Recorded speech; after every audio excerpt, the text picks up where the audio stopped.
Marg'ilonda Jahon Otin Uvaysiy momomizni uy muzeylariga keldik. Hazrati Uvaysiy momomizni uy muzeylariga keldik. Mana shu to'g'rida Jahon Otin Uvaysiy momomizni uy muzeylari joylashgan ekan. Hozir bu yerda nimalar borligini ko'rib tanishtirib ketamiz sizlar bilan.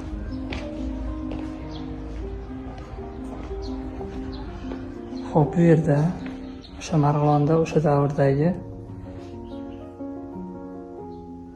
kiyilgan kiyimlar, o'sha davrda foydalangan mana narsalar, Uvaysiy davriga tegishli bo'lgan kitoblar,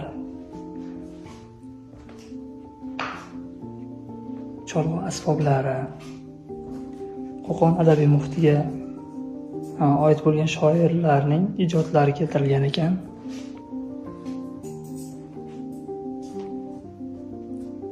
Amir Umarxon Qo'qon xoni Nodira begimni turmush o'rtog'i bo'lgan va adolatli podshoh bo'lib davlatni boshqargan.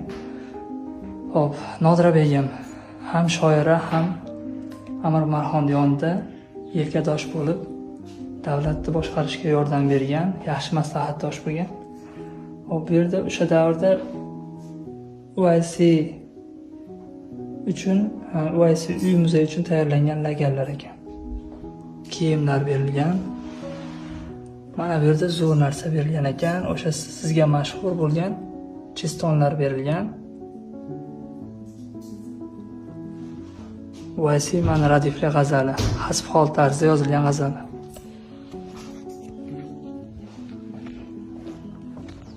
Keyingi xonada esa Uvaysiyni o'zini yashagan o'sha davrda narsalari, ishlatgan kiyimlari keltirilgan ekan.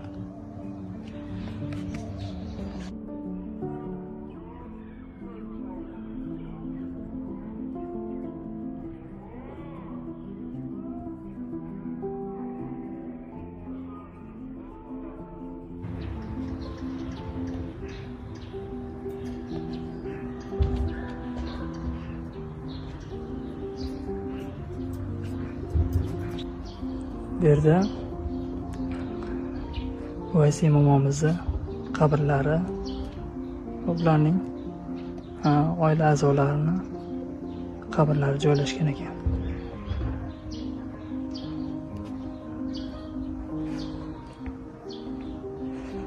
Hop, Qo'qon aravasi.